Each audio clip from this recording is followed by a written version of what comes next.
Assalamualaikum warahmatullahi wabarakatuh. Apa kabar anak-anak semua? Sekarang kita lanjutkan materi kita untuk KD mengenai arus dan tegangan bolak-balik.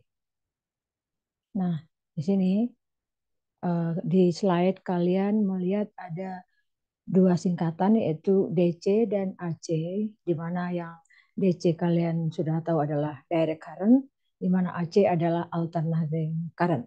Nah, di sini tentu pemakaiannya berbeda. Ya, di slide tertulis kalau eh, direct namanya saja direct berarti satu arah atau langsung. Kalau alternating berarti bolak-balik. Jadi di sini berbeda dengan arus arah, di mana arah arus yang mengalir tidak berubah-ubah dengan waktu. Bentuk gelombang dari listrik arus bolak-balik biasanya berbentuk gelombang sinusoida yang sepertinya kalian sudah kenal di dalam pembelajaran matematika. Ya, kita lanjut. Nah, apa itu arus bolak-balik? Tadi ke ya arus listrik di mana besar dan arahnya harus berubah-ubah secara bolak-balik. Next. Nah, di sini kalian nanti akan mengenal ada yang namanya nilai efektif dan ada nilai maksimum. Eh, Kalau kalian ingin mengukur berapa nilai arus, maka kalian menggunakan alat ukur yang disebut dengan ampermeter. Nah, angka yang kalian baca itu merupakan nilai efektif. Nah, kalau ingin mendapatkan nilai maksimumnya, kalian harus mengalihkan dengan akar 2. Dan ada juga yang kalian kenal dengan nilai rata-rata. Di layar atau di slide kalian sudah melihat. Atau di sini kita bisa baca nilai efektif adalah nilai yang ditunjukkan oleh voltmeter atau ampermeter tergantung apa yang akan diukur, apakah tegangan atau arus. Sedangkan nilai maksimum itu nilai yang ditunjukkan oleh osiloskop. Kita ada punya di lab kita ya, osiloskop. Lanjut. Nah, di sini nanti ini ada rangkaian resistor yang dihubungkan dengan tegangan bolak-balik. Ya, di sini persamaan yang kita dapatkan adalah V sama dengan V maksimum sin omega T. Omega T itu sama saja dengan theta. Theta yaitu sudut. Nah, kalau nanti di dalam rangkaian kalian hanya melihat bacaan contoh 100 volt 100 volt itu berarti yang tertulis itu adalah nilai tegangan efektif. Tetapi jika di dalam rangkaian tersebut tertulis merupakan suatu persamaan, kalian tinggal mengikuti. Berarti contoh V sama dengan 100 sin 50 VT. Nah, berarti ada yang bernilai seperti sebagai tegangan maksimum dan ada yang sebagai kecepatan linear atau uh, nilai tetanya, maaf kecepatan sudut atau angular. Begitu juga untuk arus I sama dengan I max sin omega T. Itu semuanya kalian dapatkan dari persamaan yang berbentuk gelombang sinusoidal. Nah, di sini uh, pada rangkaian resesif murni arus dan tegangannya sefase. Maksudnya sefase berarti satu gelombang. Jadi kalau kita buatkan ke dalam diagram fasenya terdapat pada satu garis lurus. Jadi di sini tidak ada yang mendahului dan tidak ada yang tertinggal. Berarti sudutnya sama. Next. Nah, kalau tadi kita bicara resistor yang dihubungkan dengan tegangan bolak-balik, sekarang adalah induktor. Ya, sifatnya kita sebut induktif. Nah, di sini si tegangannya mendahului arus sebesar 90 derajat. Next. Nah, berikutnya ada lagi yang kapasitor yang dirangkai dengan tegangan bolak-balik. Kalau di sini kita akan dapatkan tegangannya itu tertinggal dari arus, makanya ditulis di dalam persamaan V-nya itu V maksin omega T min 90 derajat. Kenapa? Karena arus yang mendahului 90 derajat, sedangkan si tegangannya tertinggal 90 derajat. Di sini kalian akan mengenal ada yang namanya XL dan ada yang namanya XC. Kalau XL adalah omega kali L, di mana omega sendiri adalah 2 VF, Dan kalau XC adalah 1/omega C. Next. Nah, pada permasalahan ini nanti kalau tadi hanya rangkaiannya satu-satu seperti resistor, induktor, dan kapasitor, dan ingat arus yang kalian pergunakan adalah arus efektif. Kita tahu pada rangkaian seri nilai arus adalah sama untuk setiap pemakaiannya. Yang berbeda adalah tegangannya. Jadi ada tegangan pada resistor, ada tegangan pada induktor, dan ada tegangan pada kapasitor. Nah, kalau sekarang adalah gabungan atau rangkaian dari R dengan L, R dengan C, dan L dengan C, dan bisa juga RLC. Itu yang akan kita pelajari rangkaian RLC seri. Next. Nah, di sini R dengan L yang kita hubungkan dengan tegangan bolak-balik, di mana pada R akan ada nilai tegangan resistornya, dan pada induktornya ada VL. Nah, karena merupakan gabungan, kita sudah tahu kalau tegangan pada induktor berarah ke bawah, berarah ke atas, sedangkan pada resistor berarah ke kanan atau sama dengan sumbu X.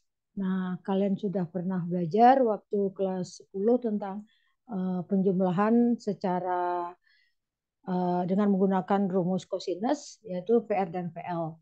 Ya, karena di sini sudutnya membentuk 90 derajat, berarti kita tidak perlu melanjutkan rumus yang panjang, hanya kita cari V sama dengan akar VL kuadrat ditambah VR kuadrat. Next. Next. Ya, no, balik dulu. Oke, nah kalau tadi R dengan L, sekarang R dengan C. Nah, untuk mendapatkan nilai gabungan antara R dan C itu kita sebut dengan impedansi. Nah, di sini impedansi itu juga eh, didapat dari R kuadrat ditambah XC kuadrat. Jadi kalian tidak bisa langsung kepada C kuadrat. Kenapa? Karena C-nya masih memiliki satuan kapasitor. Jadi harus dibuat menjadi satuan ohm. Bagaimana caranya? XC-nya kita cari lewat 1/omega C.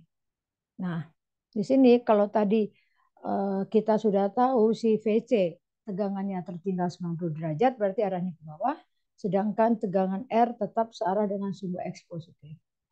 Nah, di sini kalau kita ingin mencari nilai sudutnya bertanda negatif karena dia berada pada kuadran keempat. Ya, bisa dicari tan tetanya lewat tegangan, bisa juga dicari lewat hambatan. Next. Nah, di sini gabungan induktor dan kapasitor. Ya. Nah, ketika induktor lebih besar daripada kapasitor, berarti dia bersifat induktif. Kalau yang besarnya adalah nilai kapasitornya, berarti dia bersifat kapasitif. Nah, kalau XL-nya sama dengan XC, maka akan terjadi frekuensi resonansi. Ya, pada frekuensi resonansi Z-nya sama dengan R. Next. Nah, ini adalah gabungan ketiga komponen antara R, resistor, L, induktor, dan C, kapasitor. Nah, di sini karena XL berarah ke atas dan XC berarah ke bawah, maka untuk mendapatkan nilai impedansi atau gabungan semua hambatannya didapat dari akar R kuadrat ditambah buka kurung XL min XC kuadrat. Kalau nanti harganya negatif tidak masalah. Kenapa? Karena ketika dikuadratkan nilainya tetap akan menjadi positif. Nah, ketika kalian ingin mencari arus efektifnya harus melewati impedansi, tidak bisa melewati masing-masing komponen. Next. Berikutnya kita akan mengenal faktor daya, ya, cos theta. Bisa dicari lewat tegangan, bisa dicari lewat hambatan. Kalau lewat hambatan berarti R per Z.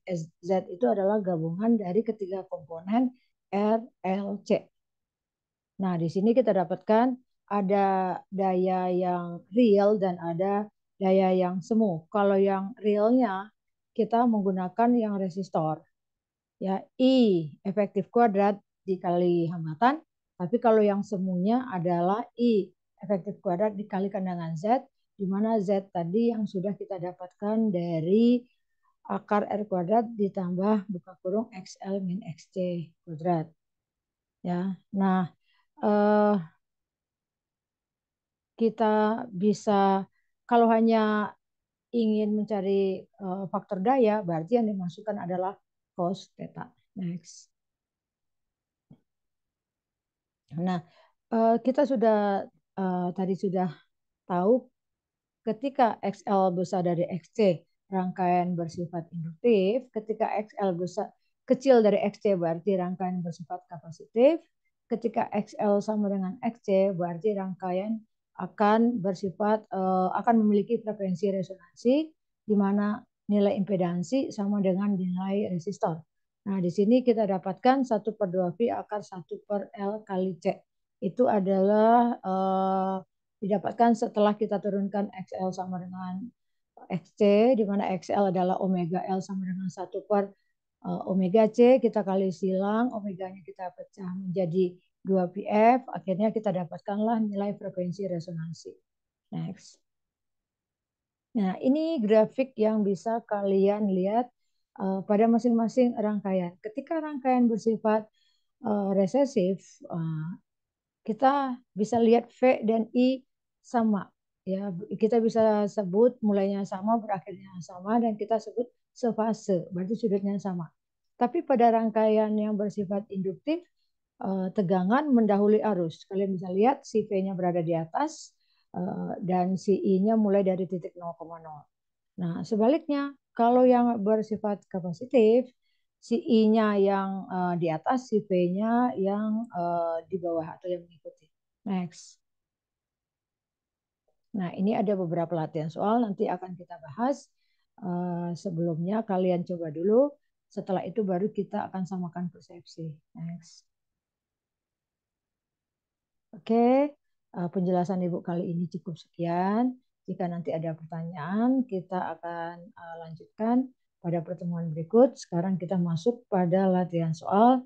Sembari kalian menjawab latihannya, kalian bisa berdiskusi dengan teman-teman dan bisa juga langsung menanyakan ke Ibu ketika kalian ingin hasil dari latihan yang sudah kalian jawab dikoreksi oleh Ibu. Sekian, kurang lebihnya Ibu mohon maaf. Assalamualaikum warahmatullahi wabarakatuh.